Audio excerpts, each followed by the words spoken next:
Okay, so I'm now recording the second part of the logic series. That is, I'm going to look now, rather than at the bits and pieces of logic, what is a kind of problem-solving cycle of logic? That is, how do we use it in every day? What makes sense of this? Why is it relevant? So that is where I'm going to go today, where I will try to go today. Hang on here. So this is the cycle of logic. There are people who've done work on this. This is my own version of it. That is, I've been working very hard to try and integrate problematology, the philosopher Michel Meyer's ideas about how we think and resolve problems, how we function as thinking beings. So I've been trying to integrate his ideas of problematology into everything that I'm doing. And so I've taken somebody else's work that was titled The Diamond of Logic and talk now about the cycle of logic, because I think there's something else going on, more complex, and that if we look at all of the aspects, we can see something else going on here that is very powerful and shows just why logic is so important. So we're going to look at this 5-part cycle of logic. It's got 4 points and a source, problems. So we move from problems to observations to generalizations to predictions to verification. One side is inductive logic and the other side is deductive logic. So I want to walk us through that cycle, looking at it in some detail, starting with the issue of problems. So when looking at the cycle of logic, problems are the origin. I talked about this last week, that our quest for knowledge is driven by problems. That is, we always have problems. And that's what drives us to do things, to search, to ask these questions. What are the kinds of conditions? Well, where the known isn't adequate. That is, what we do know doesn't answer the questions about what is happening around us right now. Or where new things have come up that disrupt the old. That is, the old is strong and really quite reasonable, but something new has happened that we need to make sense of. Or as curious human beings, we explore the universe and we come across stuff that just is new and unique. So we start looking for answers that explain things. The reality is, no matter what we're thinking, there's a gap that requires resolution behind it. That is, we have some kind of problem at the source, whether it's a personal issue or a collective issue, an emotional issue, a practical issue, it doesn't matter. There's always a gap that's been created and that requires resolution. And so that drives us. We've got gaps and we want to resolve them. We want to solve them. And the cycle of logic is one of the strongest tools we have as human beings for resolving them. So that's what I want to explore, is how do we resolve these problems using the cycle of logic? So it starts with observation. That is, we look at the world around us and we observe. That is, our problems push us to start getting observational. We look at things, we try to make sense of things. And the first thing is, well, that's what are we seeing? What are the many things we're seeing? You know, if we are looking at resolving a personal issue, well, what are we seeing happening around us in the world? And who are the other people? What are the other circumstances? What's going on? And from those observations, we can then begin to see, well, okay, maybe what we can understand. But first thing is always observation. If you're working on a term project, you gather the data, you do your readings, you get as many observations as possible so that you can begin to formulate. If you don't have observations, your work is nothing but speculation, opinion, guesswork, hypothesis. That's getting a bit, typically you need data for a hypothesis, but guesswork, opinion, that's what you're doing. That's not terribly useful, not useless, but you really want to have data. You want to have information. You want to have knowledge of what's going on around you before you start trying to do anything. So that's step one. Observe, observe, observe. Step two, generalization. That is, having a bunch of observations, you can now induce an answer. You can come up with a generalization. You can call it a theory. That is, it's a framework for thinking that seems to organize the data. So that's the whole point. You've got this data. What does it mean? I don't know what it means. You've got a whole bunch of observation of ants crawling around, and you're going, well, what does that mean about ants? I don't know. But I know they crawl in and out of these holes, and different ants crawl out of different sizes and shapes. Oh, observations. Yeah, okay. Generalization. There are different kinds of ants, and they have different kinds of nests. So there is a generalization that we come from our observing many different ants in the field. We see them crawling around, and we get very observational. And the more observations, the more we can say, ants have different kinds of nests. Some make them out of sticks. Some are holes in the ground. Some like holes under rocks. Very different kinds of situations. We've observed and come to a generalization. Observations, many of them lead to generalizations. The more observations, in theory, the better our generalizations. We can find out that there are, in fact, ants that like to live on the outside of trees. I don't know. Are there not? That's a guess on my part. But we keep observing, and then we can find that, perhaps ants live in many different types of environments. And we can start generalizing about what are the conditions necessary for ant nests. And then we keep on going. That is, the more observations we have, the bigger, the broader, the stronger our generalizations can be. But that's the whole point. We observe a lot. The more we observe, the better we can generalize. And we want good generalizations based on lots of observations. The problem with the generalizations, though, is, are they accurate? So just like the more you observe, the better your generalizations. Well, can we get really accurate and specific with them in such a way that we can say, well, we understand. We know what type of nests that ants create. So that is where we go next. But this is the first part of the cycle of logic. That is, you start with observation, get as many observations, and allows you to create generalizations, ideally sound generalizations, where you've got good collections of evidence that are wisely worked through. You might not. There are errors of thinking that go on right at that point. So maybe you've got errors of thinking. How do you test them? Anyway, so this is where we move over to the next side. That is, our generalizations allow us to start making predictions. Those predictions allow us to test the generalizations, but even better, they allow us to act in the world. That is, if we can test things, then we know with certainty what's going on. So that I have observed that ants with red heads and black bodies like to live in nests of sticks. Okay, so I have a prediction. Whenever I find a black-bodied ant with a red head, I will also find that somewhere close by is a nest of ants made of sticks. And so I can go and take a look. I've made a prediction. Wherever I find this kind of ant, I will find that kind of nest. And so I can now have a way of validating that generalization that I made. If the prediction turns out to be true, I've now validated it. If the prediction turns out to be false, then I find out that all of a sudden I find a group of these ants with black bodies and red heads, and they're crawling to holes in the ground, and there isn't a stick to be seen. My generalization that I had fails. That is, the prediction is essential for testing. This is the deductive side. And that allows us to move then to verification.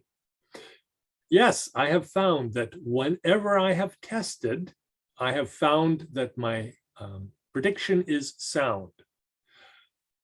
So that exploring my ants, I have discovered that yes, this kind of ant always lives in the context of those kinds of nests. Excuse me just a second. There we go.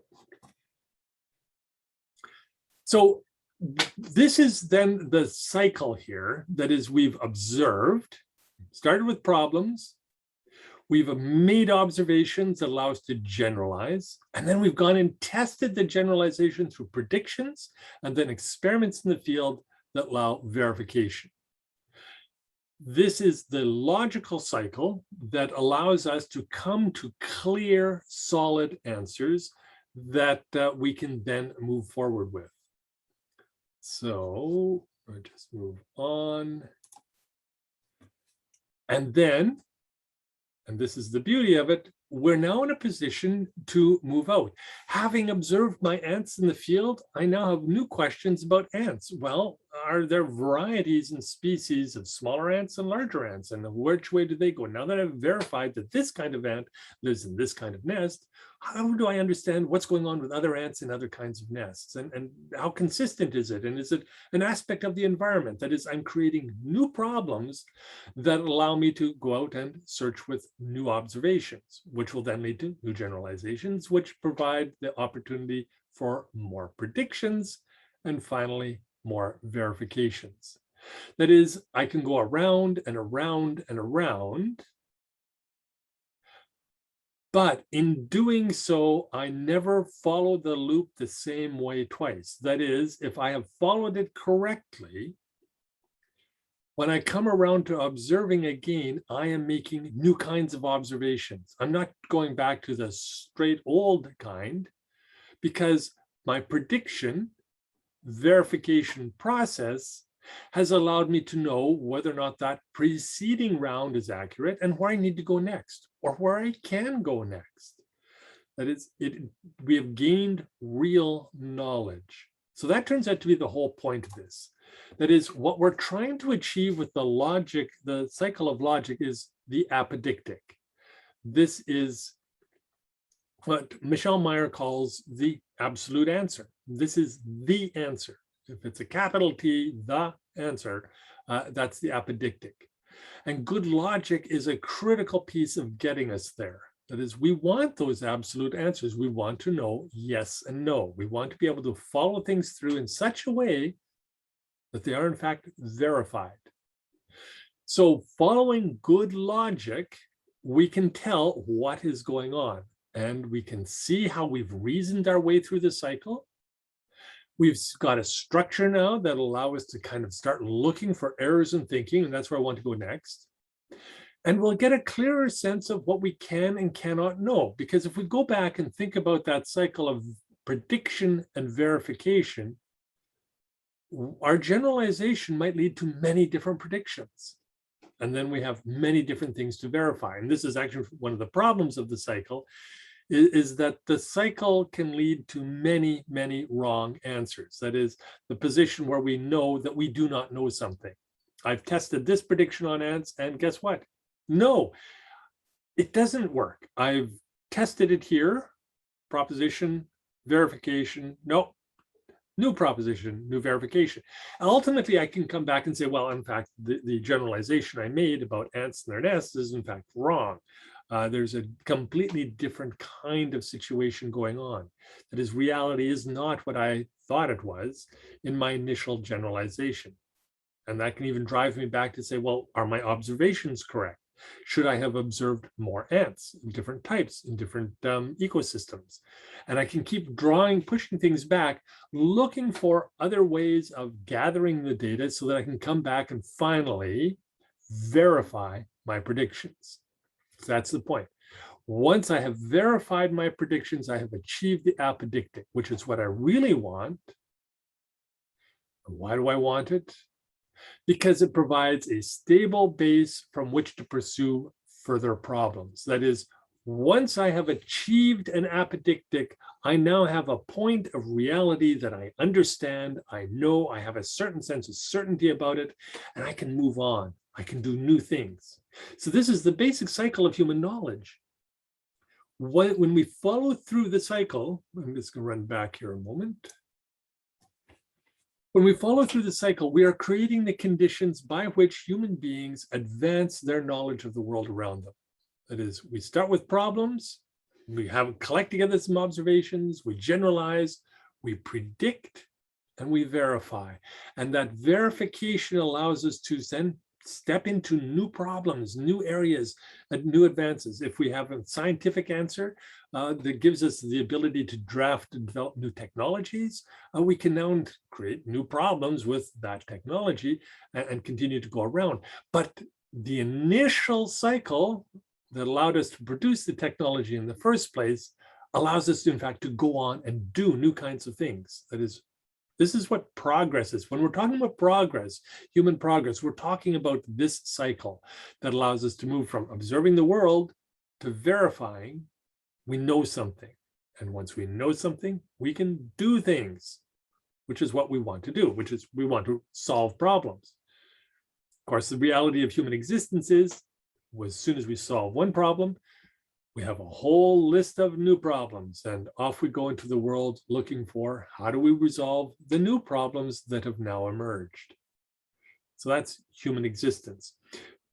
But that is human existence. That's the opportunity. That is, each one of us has a brain and the opportunity to start thinking clearly about the world, following the cycle through, and genuinely producing new knowledge, new understanding, new reality, new aspects of reality that we can then build on, and the next generation can take new steps. So this isn't just about the simple necessary steps of logic. This is about how human beings can actually expand their world. And this is why logic is so important. It gives us the ability to know what we're doing, to understand the pieces. Have we gone wrong? Did we observe wrong? Did we generalize wrong? Did we predict wrong? Have we verified correctly? We can ask these questions, and through that process, make sure we have done the best we can at producing real understanding. So logic isn't just about games. Yeah, math games, you can do that. Those are valuable. But what we really want to do is expand human knowledge with the apodictic, with things that don't just resolve the question, the apocritical, in Meyer's terms. We want things that build a base for future problem solving. And logic is an important tool for doing that. Okay, so that is the basic cycle of logic. I'm going to, where are we at? Been at this for about 15. I'm going to stop there. It's a very brief presentation, but I think that's okay. That is, and then we can open this up to discussion. I'll close the recording here. There's more to look at. I mean, one of the things that this gets at is the ability then to ask questions about, did we do it right at each stage? And then we get to the question of errors in thinking. And there are a great many errors in thinking. I want to look at some of those perhaps next week, take 15 or 20 minutes to explore the question of how do we think wrongly?